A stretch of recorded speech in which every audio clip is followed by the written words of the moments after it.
गीता। इस भागवत गीता में मानव के लिए अनमोल वचन है जो हम सबको अच्छा विचार देता है और हमें जीने का अच्छा राह दिखाता है। नमस्कार मित्रों, आप सबका एक बार फिर से माता का ज्ञान चैनल पर आप सबका स्वागत है। भगवत गीता अध्याय 18 श्लोक 51 से 53। बुद्ध्या सिद्ध्या युक्तो धृत्यात्मा नियमस्य च शब्दादिन विषयांस्त्यक्त्वा रागद्वेषो व्युदस्य च विविक्त सेवी लघुविषयत्वाक्य मानस ध्यानयोग परो नित्यम वैराग्यम समुपाश्रित अहंकार बलम दर्प कामम क्रोध परिग्रहम विमुच्य निर्मम शांतो ब्रह्मभूयाय कल्पते बुधाय विशुद्धाय युक्तो धृतात्म नियम्य च शब्दादीन विषयांस्त्यक्त्वा राग द्वेषो व्युदस्य च विविक्त सेवी लघ्ववशीयत्वाक्काय मानसाहं ध्यान योग परो नित्यम वैराग्यम समुपाश्रित अहंकार बलम दर्प कामम क्रोध परिग्रह विमुच्य निर्मम शांतो ब्रह्म भूयाय कल्पते बुद्ध्य बुद्धि विशुद्धाय शुद्ध युक्त युक्त धृति संकल्प से आत्मानं स्वयं नियम्य रोकना च तथा शब्ददीन विषयान ध्वनि और इंद्रियों के अन्य विषय त्यक्त्वा त्यागना राग द्वेष और राग और द्वेष व्युदस्य एक और फेंकना च तथा विवेक से भी एकांत का आनंद लेना लघुआशी हल्का खाना यथा नियंत्रित करता है वाक वाणी काया शरीर मनस और मन ध्यान योग पर ध्यान में लगे हुए नित्य सदैव वैराग्यम वैराग्य समुपाश्रिता आश्रय लेकर अहंकारम अहंकार बलम हिंसा दर्पम अहंकार कामम इच्छा क्रोधम क्रोध परिग्रहम स्वार्थ विमुच्य मुक्त होना निर्मा संपत्ति पर स्वामित्व के बिना शांत शांतिपूर्ण ब्रह्म भूयाय ब्रह्म के साथ मिलन कल्पते फिट है। बुधाय विशुद्धाय युक्तो धृतात्म नियम्य च शब्दादिन विषयं त्यक्त्वा राग द्वेषो व्युदस्य च विविक्त सेवी लघुवशीयत्वाक्काय मानसः ध्यान योग परो नित्यम वैराग्यम समुपाश्रितः अहंकारं बलं दर्प कामं क्रोध परिग्रहं विमुच्य निर्मः शांतो ब्रह्म भूयाय कल्पते। अनुवाद: कोई व्यक्ति ब्रह्म को प्राप्त करने के योग्य हो जाता है जब उसके पास शुद्ध बुद्धि होती है और वह दृढ़ता से इंद्रियों को नियंत्रित करता है, ध्वनि और इंद्रियों के अन्य विषयों को त्याग देता है, आकर्षण और घृणा को त्याग देता है। ऐसा व्यक्ति एकांत का आनंद लेता है, हल्का भोजन करता है, शरीर मन और वाणी को नियंत्रित करता है, हमेशा ध्यान में लगा रहता है और वैराग्य का अभ्यास करता है। अहंकार, हिंसा, अभिमान, इच्छा, संपत्ति पर कब्जा और स्वार्थ से मुक्त शांति में स्थित ऐसा व्यक्ति ब्रह्म के साथ मिलन के लिए उपयुक्त है, अर्थात ब्रह्म के रूप में पूर्ण सत्य की प्राप्ति। श्री कृष्ण समझाते रहे हैं कि कैसे उचित चेतना में अपने कर्तव्यों का पालन करके हम पूर्णता प्राप्त कर सकते हैं। अब वे उस उत्कृष्टता का वर्णन करते हैं जो ब्रह्म प्राप्ति की पूर्णता के लिए आवश्यक है। वह कहते हैं कि पूर्णता की उस स्थिति में हम एक शुद्ध बुद्धि विकसित करते हैं जो पारलौकिक ज्ञान में स्थापित होती है। पसंद नापसंद में लिप्त न रहने से मन नियंत्रित होता है, इंद्रियों को नियंत्रित किया जाता है और शरीर और वाणी के आवेगों को दृढ़ता से अनुशासित किया जाता है। शारीरिक रखरखाव की गतिविधियां जैसे खाना और सोना बुद्धिमानी से संतुलन में रखी जाती हैं। ऐसा योगी गहन चिंतनशील होता है और इसलिए एकांत पसंद करता है। अहंकार और उसकी शक्ति और प्रतिष्ठा की लालसा भंग हो जाती है। मन को निरंतर अतिक्रमण में संलग्न रखते हुए योगी शांत होता है और इच्छा, क्रोध और लालच के बंधनों से मुक्त होता है। ऐसे योगी को ब्रह्म के रूप में परम सत्य की अनुभूति प्राप्त होती। भगवत गीता अध्याय 18 श्लोक 54। ब्रह्मभूत प्रियात्मा न शोचति न कांक्षति समः सर्वेषु भूतेषु मद्भक्तिं लभते परम। ब्रह्मभूत प्रसन्नात्मा न शोचति न कांक्षति सर्वेषु भूतेषु मद्भक्ति लभते परम। ब्रह्मभूत ब्रह्म में स्थित प्रसन्न आत्मा मानसिक रूप से शांत, न शोचति दुखी, न कांक्षति इच्छा करना, सम न्यायसंगत ढंग से निपटारा, सर्वेषु सबके प्रति, भूतेषु जीवित प्राणी, मद्भक्तिं मेरी भक्ति, लभते प्राप्त करता है, परम सर्वोच्च। ब्रह्मभूत प्रसन्नात्मा न शोचति न कांक्षति स्म सर्वेषु भूतेषु मद्भक्तिं लभते परम।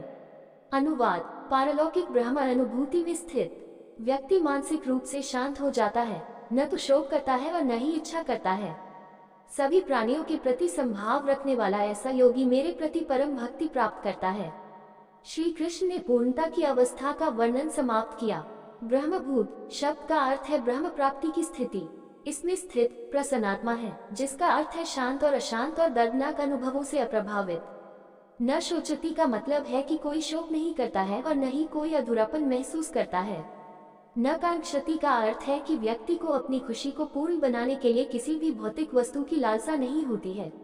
ऐसा योगी सभी जीवित प्राणियों को समान दृष्टि से देखता है और उन सभी में ब्रह्म के तत्व को महसूस करता है। ऐसी अवस्था में व्यक्ति अनुभूत ज्ञान के मंच पर स्थित होता है। हालांकि श्री कृष्ण ने कविता को एक मोड़ के साथ समाप्त किया। उनका कहना है कि ज्ञान की ऐसी अनुभूत स्थिति में व्यक्ति भगवान के लिए पराभक्ति दिव्य प्रेम प्राप्त कर लेता है। ज्ञानी अक्सर यह कहने में रुचि रखते हैं कि भक्ति केवल ब्रह्म प्राप्ति की दिशा में एक मध्यवर्ती कदम के रूप में की जानी चाहिए। उनका दावा है कि भक्ति हृदय को शुद्ध करने के उद्देश्य से है और यात्रा के अंत में केवल ज्ञान ही बचता है। इस प्रकार वे अनुशंसा करते हैं कि जिनके पास तीव्र बुद्धि है वे भक्ति को अनदेखा कर सकते हैं और केवल ज्ञान की खेती कर सकते हैं। लेकिन उपरोक्त श्लोक ऐसे दृष्टिकोण को नकारता है। श्री कृष्ण कहते हैं कि ज्ञान की उच्चतम अनुभूति प्राप्त करने के बाद व्यक्ति में पराभक्ति का विकास होता है। वेद व्यास ने श्रीमद्भागवत में यही घोषणा की है। आत्मारामश्च मुनयो निर्ग्रंथाप्य उरुक्रमे कुर्वन्ति हेतु किम भक्तिम इत्थम भूतगुणो हरि 1.7.10 V24। यहाँ तक कि जो लोग आत्माराम स्वयं में आनंदित हैं, आत्मज्ञान में स्थापित हैं और भौतिक बंधनों से मुक्त हैं, ऐसी सिद्ध आत्माएं भगवान के प्रति भक्ति रखने की इच्छा रखती हैं। ईश्वर के अति उत्कृष्ट गुण ऐसे हैं कि वे मुक्त आत्माओं को भी आकर्षित करते हैं। प्रसिद्ध ज्ञानियों के कई उदाहरण हैं जिन्होंने आत्मज्ञान प्राप्त किया था और निराकार ब्रह्म की प्राप्ति में स्थित थे। हालांकि जब उन्हें भगवान के दिव्य गुणों की झलक मिली तो वे स्वाभाविक रूप से भक्ति की ओर आकर्षित हो गए। चारों युगों में से प्रत्येक युग से ऐसे ज्ञानियों के उदाहरण यहाँ दिए गए हैं। सत्य युग में सबसे महान ज्ञानी ब्रह्मा के 4 पुत्र थे, सनक कुमार, सनातन कुमार, सनक कुमार और सनंदन कुमार। वे जन्म से ही आत्म साक्षात्कारी थे और उनका मन सदैव निराकार ब्रह्म में लीन रहता था। ये चारों भाई एक बार भगवान विष्णु के दिव्य निवास वैकुंठ गए। वहाँ भगवान के कमल चरणों में पवित्र तुलसी के पत्तों की सुगंध उनकी नाक में प्रवेश कर गई, जिससे उनके दिलों में परमानंद का रोमांच पैदा हो गया। तुरंत निर्गुण ब्रह्म पर उनका ध्यान समाप्त हो गया और वे भगवान विष्णु के दिव्य प्रेम के आनंद में डूब गए।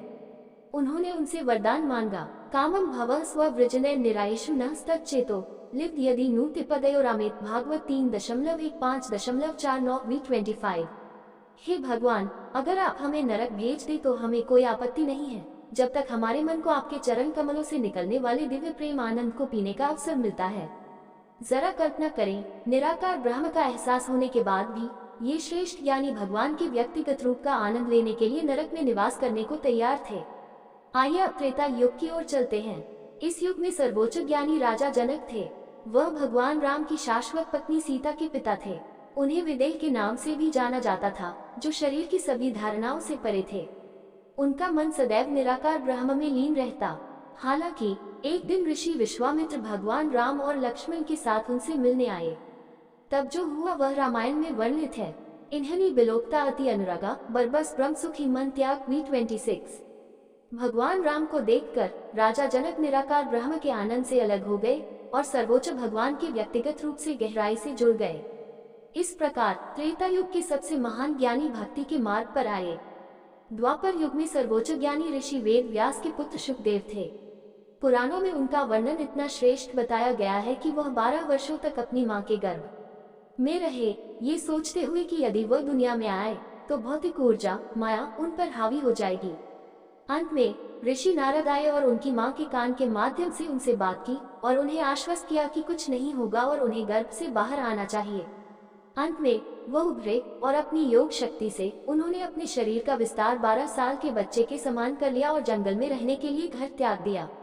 वहां वह शीघ्र ही समाधि की उच्चतम अवस्था में पहुंच गए। साल बीतते गए और एक दिन वेद व्यास के छात्र जंगल में लकड़ी काट रहे थे। जब उन्होंने उन्हें समाधि में देखा, वे वापस गए और ऋषि को इसके बारे में बताया। उन्होंने उनसे शुकदेव के कानों में एक श्लोक सुनाने को कहा, जिसमें भगवान कृष्ण के व्यक्तिगत रूप की सुंदरता का वर्णन किया गया है। बर्हपीडम नट वर वपुः कर्ण्यः कर्णिकारं विभ्रद्वासा कनक कपिश वैजंती च मलम रंध्रा वेनोरध्रा सुधापुरयं गोप वृंदे वृंदारण्यम स्वपाद्रमन प्रविशद गीता कीर्ति। भागवतम 10.2.5 V27। श्री कृष्ण अपने सिर पर मोरपंख वाला मुकुट सुशोभित हैं और सबसे महान नर्तक के रूप में अपना रूप प्रदर्शित करते हैं। उनके कान नीले कर्णिका पुष्पों से सुशोभित हैं। उनका शॉल चमकीले सोने के रंग का है। वह वैजंती मोतियों से बनी माला पहनते हैं। वह अपनी बांसुरी के छिद्रों को अपने होठों के रस से भर देता है। अपने चरवाहे मित्रों से घिरे हुए जब वह वृंदावन में प्रवेश करते हैं तो उनकी स्तुति गाई जाती है और उनके पदचिह्नों के निशान पृथ्वी को सुशोभित करते हैं। जब ये श्लोक उनके कानों में पड़ा तो शुकदेव निराकार ब्रह्म में लीन हो गए। अचानक उनके ध्यान का विषय भगवान कृष्ण के आकर्षक रूप में बदल गया। उन्हें भगवान के व्यक्तिगत स्वरूप के आनंद से इतनी गहराई से आकर्षित महसूस हुआ कि उन्होंने अपनी समाधि छोड़ दी और अपने पिता वेद व्यास के पास वापस चले गए। उनसे उन्होंने श्रीमद् भागवत सुना, जो भक्ति की मिठास से भरपूर है। बाद में गंगा के तट पर उन्होंने इसका संबंध अर्जुन के पौत्र राजा परीक्षित से बताया। इस प्रकार द्वापर युग के सबसे महान ज्ञानी भक्ति के मार्ग पर आ गए। अंत में हम कलि युग में आते हैं। जगत गुरु शंकराचार्य को व्यापक रूप से इस युग का सबसे महान ज्ञानी माना जाता है। उन्हें अद्वैतवाद के द्वैतवाद के प्रचारक के रूप में व्यापक रूप से प्रशंसित किया जाता है, जिसमें उन्होंने कहा था कि अस्तित्व में केवल एक ही इकाई है, जो निर्गुण गुणों के बिना निर्विशेष विशेषता रहित निराकार ब्रह्म है। हालांकि बहुत से लोग इस बात से अनजान हैं कि 20 साल की उम्र से लेकर 32 साल की उम्र में अपना शरीर छोड़ने तक उन्होंने भगवान कृष्ण, भगवान राम, भगवान शिव, माँ दुर्गा आदि की स्तुति में सैकड़ों छंद लिखे। चार धाम भारत के चारों कोनों में आध्यात्मिकता के केंद्र और उन सभी में भगवान के व्यक्तिगत रूपों के देवताओं की पूजा की जाती है। प्रबोध सुधाकर में वे लिखते हैं, काम्योपासनार्थायन्त्यनुदिन किंचित फिल्म स्वेप्सितम केचित स्वर्गमथपवर्गमाप्रिय युगादिज्ञानाद्यहस्माकं यदुनन्दन गृहयुगलध्यानावधनार्थिनां किं लोकेन्दमेन किन्नाम ईपतिना स्वर्गापवर्गैशिच किम। श्लोक 250 V28। जो लोग दिव्य निवास की प्राप्ति के लिए धार्मिक कार्य करते हैं, वे ऐसा कर सकते हैं। जो लोग ज्ञान या अष्टांग योग के मार्ग से मुक्ति की इच्छा रखते हैं, वे उस लक्ष्य का अनुसरण कर सकते हैं। जहाँ तक मेरी बात है, मुझे इन दोनों मार्गों में से कुछ भी नहीं चाहिए। मैं केवल श्री कृष्ण के चरण कमलों के रस में खुद को तल्लीन करना चाहता हूँ। मैं न तो लौकिक अथवा पारलौकिक सुख चाहता हूँ और न ही मुक्ति चाहता हूँ। मैं एक रसिक हूँ जो दिव्य प्रेम का आनंद लेता है। सच तो यह है कि शंकराचार्य भगवान कृष्ण के बहुत बड़े भक्त थे। उन्होंने अपने भाष्यों टिप्पणियों में जो सिखाया वह समय की मांग थी। जब वे पृथ्वी पर अवतरित हुए तो बौद्ध धर्म पूरे भारत में व्याप्त था। ऐसे माहौल में वेदों में बौद्धों के विश्वास को फिर से स्थापित करने के लिए उन्होंने अपने भाष्य लिखते समय भक्ति को दरकिनार कर दिया। लेकिन बाद में उन्होंने भगवान के व्यक्तिगत रूपों के लिए लिखी गई कई स्तुति में अपनी आंतरिक भक्ति को प्रकट किया। इस प्रकार कलियुग में शंकराचार्य एक ऐसे व्यक्ति के उदाहरण थे जो ज्ञान की उच्चतम अनुभूति तक पहुंच चुके थे और जिन्होंने फिर भक्ति की। भगवद गीता अध्याय 18 श्लोक 55। भक्त्या मां विजानाति यावन्यश्चास्मि तत्त्वत् ततो मां तत्त्वतो ज्ञात्वा विशते तदनन्तरम्। भक्त्या मां अभिजानाति यवन्यश्चास्मि तत्त्वत् ततो मां तत्त्वतो ज्ञात्वा विशते तदनन्तरम्। भक्त्या प्रेमपूर्ण भक्ति से मां मैं, अभिजानाति पता चल जाता है, यवन जितना, यह च अस्मि जैसा मैं हूँ, तत्वतः सत्य में, ततः फिर माम में तत्वतः सत्य में, ज्ञात्वा जानकर, विशते प्रवेश करता है, तदनन्तरम तत्पश्चात। भक्त्या मम अभिजानाति यवन्यश्चास्मि तत्वत् ततो मम तत्वतो ज्ञात्वा विशते तदनन्तरम। अनुवाद, केवल मेरी प्रेमपूर्ण भक्ति से ही कोई जान पाता है कि मैं सत्य में कौन हूँ। फिर मुझे जानने के बाद मेरा भक्त मेरी पूर्ण चेतना में प्रवेश करता है। श्री कृष्ण ने पिछले श्लोक में कहा था कि दिव्य ज्ञान में स्थित होने पर व्यक्ति में भक्ति का विकास होता है। अब वह कहते हैं कि केवल भक्ति के माध्यम से ही कोई भगवान के व्यक्तित्व को जान सकता है। पहले ज्ञानी ने भगवान को निर्गुण, गुण रहित, निर्विशेष, गुण रहित, निराकार ब्रह्म के रूप में महसूस किया था। लेकिन ज्ञानी को भगवान के व्यक्तिगत स्वरूप का कोई एहसास नहीं था। उस व्यक्तिगत स्वरूप का रहस्य कर्म, ज्ञान, अष्टांग योग आदि के माध्यम से नहीं जाना जा सकता है। ये प्रेम ही है जो असंभव का द्वार खोलता है और दुर्गम के लिए रास्ता बनाता है। श्री कृष्ण यहाँ कहते हैं कि भगवान के स्वरूप, गुणों, लीलाओं, निवास और सहयोगियों के रहस्य को केवल शुद्ध भक्ति के माध्यम से ही समझा जा सकता है। भक्त भगवान को समझते हैं क्योंकि उनके पास प्रेम की आंखें होती हैं। पद्म पुराण में उपरोक्त सत्य को दर्शाती एक सुंदर घटना का उल्लेख है। जाबाली नाम के एक ऋषि ने जंगल में एक अत्यंत तेजस्वी और शांतिपूर्ण युवती को ध्यान करते हुए देखा। उन्होंने उनसे अपनी पहचान और ध्यान का उद्देश्य बताने का अनुरोध किया। उसने जवाब दिया, ब्रह्मविद्या हमतुला योगिंद्राय च मृगितेस हरिपदम भुजकामया सुचिर तपश्चरमिस्मिन् वने घोरे ध्यानन्ति पुरुषोत्तम ब्रह्मानन्देन पूर्णातेनान्देन त्रयति हथापि शून्यमात्मान मन्ये कृष्णतिम विना। V29। मैं ब्रह्म विद्या स्वयं को जानने का विज्ञान, जो अंततः ईश्वर की ब्रह्म प्राप्ति की ओर ले जाता है, हूँ। बड़े बड़े योगी और फकीर मुझे जानने के लिए तपस्या करते हैं। हालांकि मैं स्वयं भगवान के व्यक्तिगत रूप के चरण कमलों में प्रेम विकसित करने के लिए कठोर तपस्या कर रहा हूँ। मैं ब्रह्म के आनंद से परिपूर्ण और तृप्त हूँ। फिर भी भगवान कृष्ण के प्रति प्रेमपूर्ण लगाव के बिना मैं खालीपन महसूस करता हूँ। इस प्रकार ईश्वर के व्यक्तिगत स्वरूप के आनंद का आनंद लेने के लिए मात्र ज्ञान अपर्याप्त है।